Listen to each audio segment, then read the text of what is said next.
What is up, my brothers and sisters? Welcome to another video. Today we're gonna talk boxing. We're gonna talk the history of PEDs in boxing, or at least to my knowledge, from what I recall. Because I can only talk about what I recall and what I experienced myself as a viewer. But before we get into that, I just want to say that PEDs, depending on which one it is, in particular, I want to talk about anabolic steroids and the different brands of anabolic steroids that allow you to pretty much work out more and recover faster so that you could do more exercise. You could do more improvement, faster improvement. That's the main one that I want to talk about, because that's really the one that that people call out the most, which is anabolic steroids. It's not necessarily the other stuff, because there's stuff that affects your oxygen levels, and I feel like those are probably more dangerous than anabolic steroids. And in my opinion, anabolic steroids give you an edge, but most of the time it's a very small edge, and a lot of times people that are on steroids lose the fight to guys that are either also on steroids or are natural, or to as natural as you can be in today's day. Because one thing I want to say is like, we're not natural. Most of us today are not natural. We're not as organic as we used to be, because most of our foods, that we ingest have a certain amount of unnatural things in them.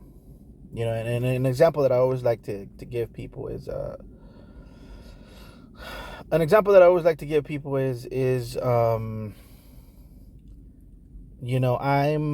of Mexican stock, or of Mexican descent, and both of my parents are from Mexico. I was born here in the United States, and I was raised here, and everything that I ingest and I ate was from the US. So ever since I was a little kid, the vaccinations and the food that I ate was from here, from the United States.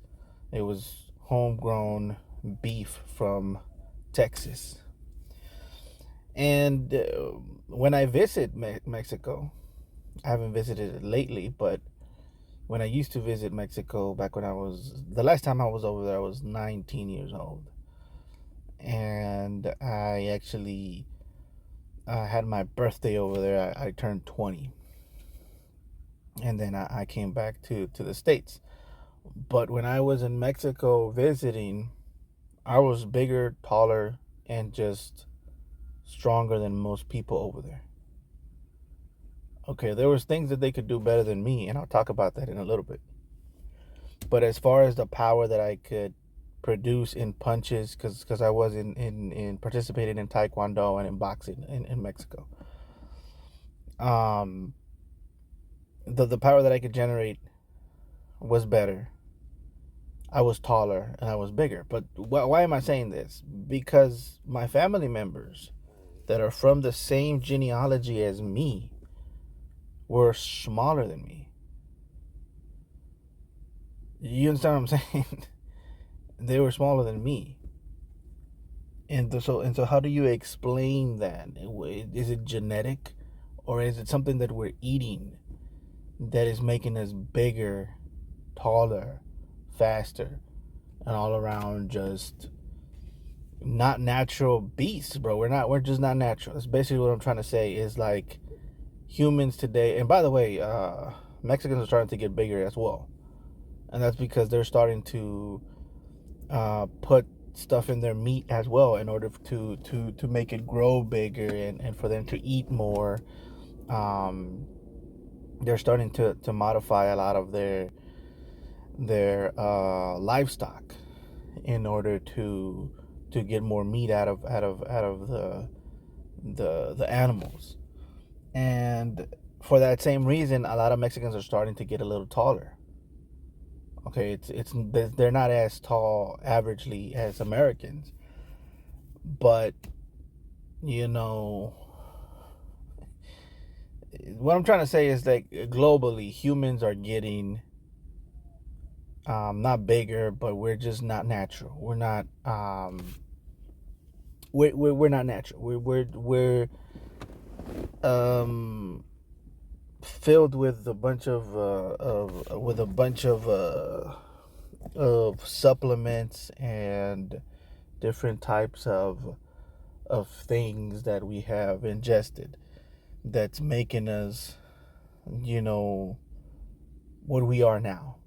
And so when people say, because the argument is, especially with Usyk, is that because Usyk, he just beat up the boys, and people start saying that he's one of the best heavyweights ever.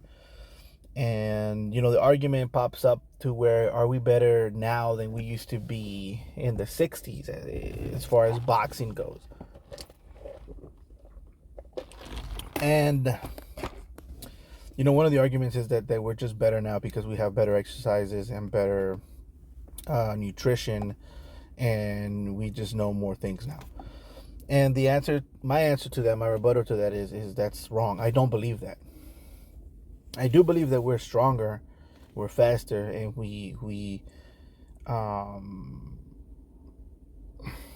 we're better physically. But the three main things that you need to be a fighter, okay, and this is why I believe steroids don't help you. And I've seen it time and time again. Oscar De La Hoya beat up what's his face, Vargas, and Vargas was on steroids.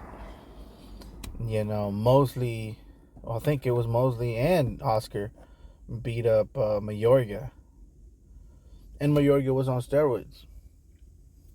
You know what I mean? So there's so many examples that I could give you guys that these guys are on something, but they lose to somebody who's either natural or somebody who's also on something. So my point is, anabolic steroids don't win you fights. So as much as a lot of the Devin Haney fans would like to believe that the only reason that Ryan Garcia beat Devin was because of steroids, dude, you're missing the point of boxing. Boxing is more than physical. It's more than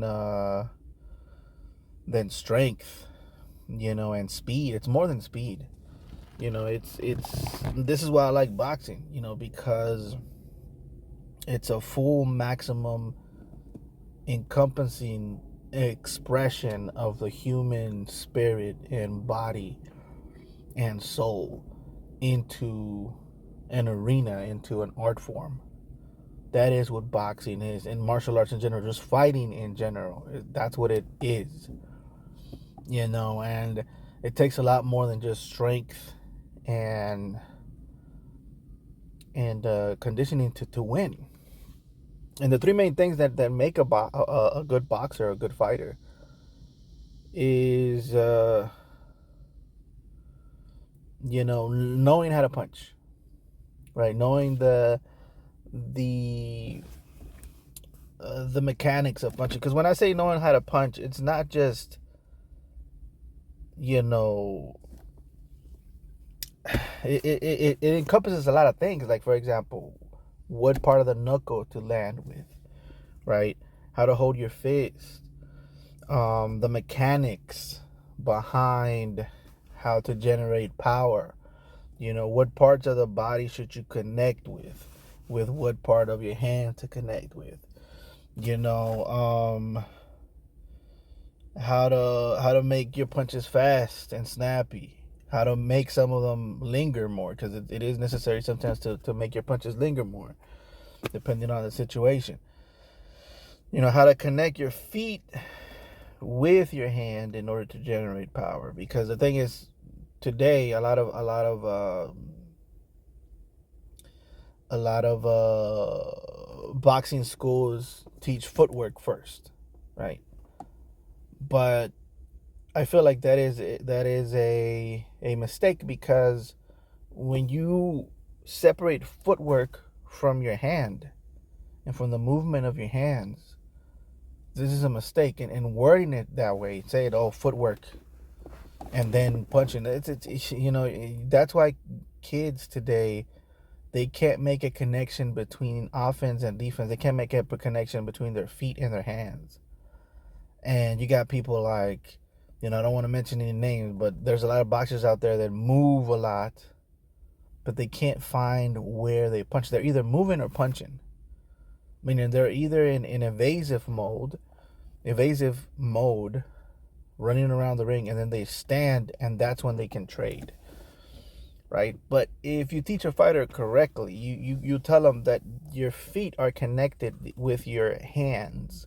And if you punch with your hips and with your body. You got to teach leverage, right? What angles you got better leverage to punch with. Some angles are better to throw certain punches, and some angles are better to throw other punches. And so on and so forth. So that's just punching. All right, you got to learn how to punch. And if you don't know how to punch, steroids ain't going to help you. Okay, number 2, stamina. Meaning you have to be able to do these things that you were taught how to punch. You got to be able to do it over and over and over and over and over and over again for about 15, 20 rounds. Okay, that is the second one. So you can have all the muscles in the world, you could have all the strength in the world. If you can't do it for more than 2-3 rounds, steroids ain't gonna help you. All right. And last but not least, and by the way, let's go back to stamina, because stamina is also a complicated subject, right? It really is. When you practice in stamina, when you practice in conditioning, you are training your body to be sufficient at what you're doing. And in this case, it's fighting, right? It's being able to deliver punches and take punches properly, so that you could preserve your energy and continue to fight for 12 rounds, right? Or really, you're supposed to be doing it for 15 or 20 rounds. That way, when you get to the ring, you'll be able to do 12 rounds easy, right? And how do you do that? Well, breathing is very important. You gotta exhale when it's proper to exhale. You gotta inhale when it's proper to inhale. You gotta breathe rapidly when it's proper to breathe rapidly. So all of these things, if you could control these things, if you could control your breath with your body together and move with your breath together, as you're conditioning your body to go further than before, faster than before, and for longer than before, if you could do this, your stamina will be better. Okay, you're just gonna be able to last longer. You're gonna be able to go further. And this is where a lot of the martial artists would go into meditation and work on their breathing and exhaling and inhaling and all this kind of stuff. That's why they were doing it, because it's important to the stamina and efficiency of a fighter. Okay, steroids ain't gonna help you with that. It's not. You could do it if you want, but it's not gonna help you with this. Which is the number 2 thing that is necessary to be a fighter. Number 3 is the mental aspect. All right. Now, number 3, really, what it sounds like, is being able to take pain and continue to keep moving forward. Okay, if that is the third ability every fighter should have: being able to take pain and continue to keep moving forward. Okay, now this is something that is very hard to train. And in fact, some people say that maybe you're just born with it, right? That's what people say, right? You're just born with the ability to take pain. You're born with the ability to not feel pain when you're in high adrenaline situations, and you only start feeling it later, right? But the thing is, this isn't true all the time. Like, not all boxers have this. Like, one of the biggest examples lately that I've seen is um Tim Tszyu. Tim Tszyu, I don't think I ever saw him bleed before the Fandora fight. Or is his name Fandora or Figueroa? Yeah, it's Fandora, sorry. Yeah, I didn't see him bleed before that. And then when that happened, that's when shit hit the fan and things got a little bit more complicated for him. He started to be afraid of engagement, and his mind went back to him bleeding against Fandora, and that's why he got beat against Madavi. I forgot his name, Madavi or something like that. No, it's Murder Saliev. Sorry. Yeah, he got beat because of that. If you notice in that fight, he froze.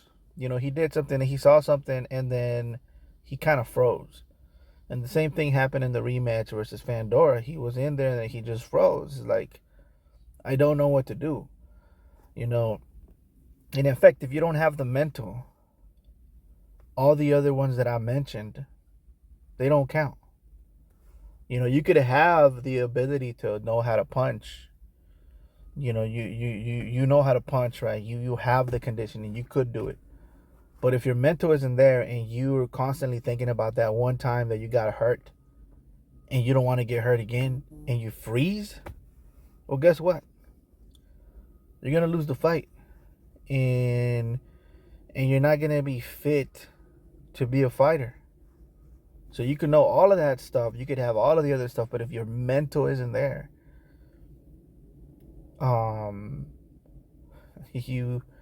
you're not going to be a good fighter. You're going to be a good coach because you know all the other shit. And you're going to be a good mentor, but you're not going to be a good fighter. And a lot of times, it's very hard to be a good fighter and a good teacher. And sometimes it's the opposite. It's very hard to be a good teacher, but then you're not very good at fighting. It's very rare to be both. But anyways, this is the first part of it. Now that we have established that PEDs don't help you be a good fighter, and if they do give you an edge, they give you a very slight edge. Sometimes that's all it takes. Yes, that's true. But sometimes it's not enough. And you're going to see in the history of fighting that a lot of these guys that are on steroids lose to, because the thing is, guys, like, all these things are important, right? All of these things are important, but it just, you're gonna see in the history. That's basically what I'm trying to say. Is like, if you look back in history, you're gonna see that a lot of these guys that are on steroids lose a lot. And you're also gonna see that a lot of boxers that are good at boxing, don't even care that their opponents are on steroids. And the reason they don't care is because, number one, they're on it too. But number two, they know that fighting is just too complicated to believe that steroids is gonna help you. And to be honest, you could look at a person and the way they look and know if they're going to be good at punching or not. No matter how much muscles they have, if they start to get a certain body shape, and their knuckles start curling in, kind of like a little pit bull. 9 times out of 10, that person is not gonna be a good fighter. His 1-2s aren't gonna be there. He's just too big, too bulky, and it's gonna be detrimental to him rather than a help. But anyways, in my number two, this is a part one. Number two, I'm gonna go through the history of PEDs, and we're gonna start with Shane Mosley. And because this is from my perspective and from where I'm standing, and from when I started watching boxing, which was somewhere around the end of Julio Cesar Chavez and the beginning of Oscar De La Hoya's career, and then on forward to now. And one of the first controversial things that happened with PEDs was Shane Mosley and him getting caught and confessing to using PEDs. So that's going to be in my next video. Like, comment, and subscribe, and stay tuned for number two, part two.